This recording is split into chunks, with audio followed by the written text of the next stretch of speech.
The Charleston Forum returns to the Charleston Music Hall this summer.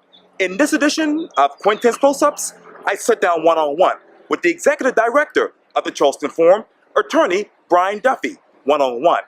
And be sure to download the free Quintin's Close-Ups app in your Apple or Google Play stores. Listen to this interview later on iHeartRadio, and be sure to subscribe to my YouTube channel. Brian Duffy, it's so good to see you again. Great to have you back, Quintin. Thank you for coming. You are anytime, and you talk about back. Obviously, the Charleston Forum is returning for its second year. That is. We plan to keep it going. The crowds keep coming, and we're glad to have them and try to keep moving the conversation forward, Quintin. How do you keep moving the conversation about race and social issues in 2019? Well, I tell you what, I wish it were harder, but things just, we started at a place after the horrible massacre where everyone was focused on passion for unity and making progress, and that really has devolved. And there have been so many incidents and not just other violent episodes, but just, we're sort of breaking apart in a lot of ways. And so there's a lot of opportunity for us to try to bring people together. And as soon as we put the effort to do that, I think it really drives people to join us. You talk about bringing people together. Obviously, today's show's Craig Melvin will moderate the third annual Charleston Forum discussion featuring Reverend Eric Manning and, of course, the Pittsburgh Synagogue Rabbi Jeffrey Myers. Tell me why now? Well, again, going back to an overall point of trying to move people in the right direction, we're focused not only on getting things done in the community here, but we thought this year, with the way things have developed nationally, we'd probably be better to also focus on how we just generally bring everyone together and how we can talk to each other, rise above the division, and realize the cost of not doing so. And so we're looking forward to hearing these two leaders explain to us their views on how we can do that.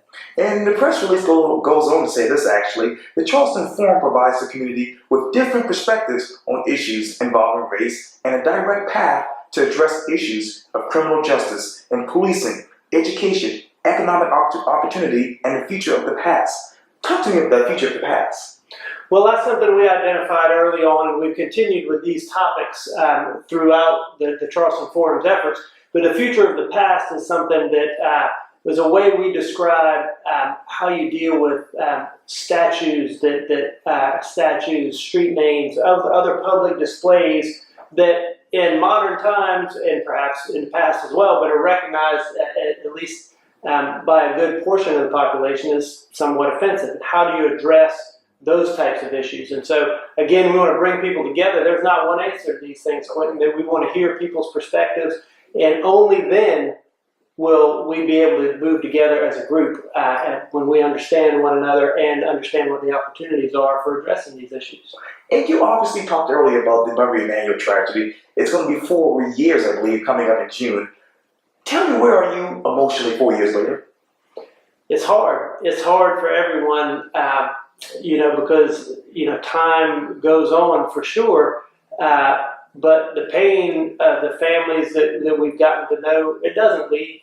And what we're trying to do and what we're committed to doing, Quintin, is hanging on to those memories, making sure people get back to that feeling of togetherness and really the desire to do something about racial issues in Charleston. And so that's why we continue to work with the city and with the Mother Emanuel family to stay, we are rooted as part of the commemorative efforts, because I think that is a baseline for people in this area that drives their interest in trying to do something. So, our goals this year, Quintin, are mobilizing people and elevating them. And we talked about the elevation of the discussion that we look forward to Craig Melvin leading that discussion with Reverend Manning and Rabbi Myers.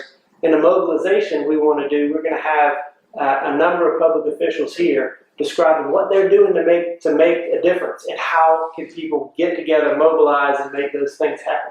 You talk about those speakers. Obviously, United States Congressman Joe Cunningham is coming.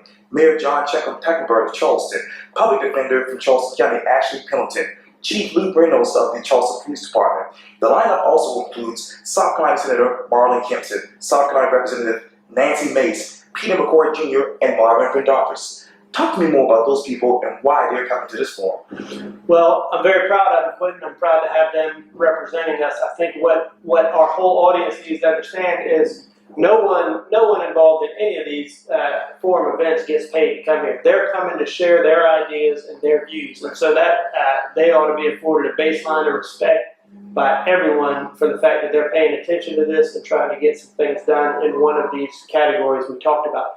So what we did is we wrote a lot of our elected officials in this area and said, hey, the forum has identified these areas that we've been working on, and we've brought you sort of different views of what's wrong. We've brought you different ideas on how to do things. Now you tell us what you're doing. Tell us what you're doing about it to make a difference, and tell us how these supporters of the forum can help make that difference.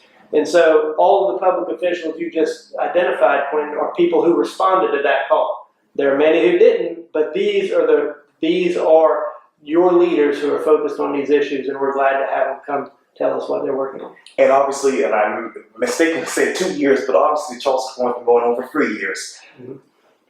What is the biggest difference between 3 years ago and now when you think of this event? Well, I think the first year we were focused mostly on making a splash, that, hey, we're committed to this. This community cares, and here are the different perspectives on a lot of these issues. And we provided a lot of perspectives in our 5-hour marathon event, which was awesome. And I think it awakened a lot of people to a lot of different views on educational issues, economic opportunities, the future of the past, programs, policing, criminal justice. And we had local leaders talk about their ideas of what certain problems are. The next year, we moved on to focus specifically on education and economics so we could get more focused on solutions, and we're continuing to do that now. So we had sort of a big introduction to the issues, a focus on a subset of those of how we're bringing about solutions, what are the ways to solve some of these problems, and we're continuing that along by inviting those public officials who have been involved and paid attention to tell us, okay, what is it that you're doing about these issues, and more than that, tell us how we can make a difference. If we believe that what measures you're supporting will make a difference, how can we bring them to fruition? What can this audience do? And obviously you mentioned this just a few minutes ago, but if I were to write a headline and really do a story about this particular event coming in June, what do you want the headline to be? Well, with apologies to fans of other teams, because I think this phrase got adopted by one in particular, but it's a good one. And I think it would be Charleston is all in. And I think it's all in because we want everybody to have an interest in making a difference. There's so many ways you can do it. And one thing I'd like to touch on, Quintin, is that we're also putting on the first ever Forum Expo, which will be a social justice expo in advance, same day, June 16th, in advance of the actual Forum event at the Music Hall. Just across the street at the bus shed, we're going to be hosting the Forum Expo, which will have, so far we have about 20 action partners, as we call them, which are groups in town that are already making a difference in these particular areas. And so people who have an interest in learning more, in volunteering, in sponsoring any of these types of efforts can come learn more at this event. And it's going to be a fun event. We're going to have farmers market type vendors, probably have some music there, and that'll end just before the actual Forum event. Oh, amazing. So exciting. Well, the Charleston Forum CEO, Brian Duffy, thank you so much for your time. I really appreciate it. Thanks so much, Quintin. Thank you. All right. Yeah. Thank you. You're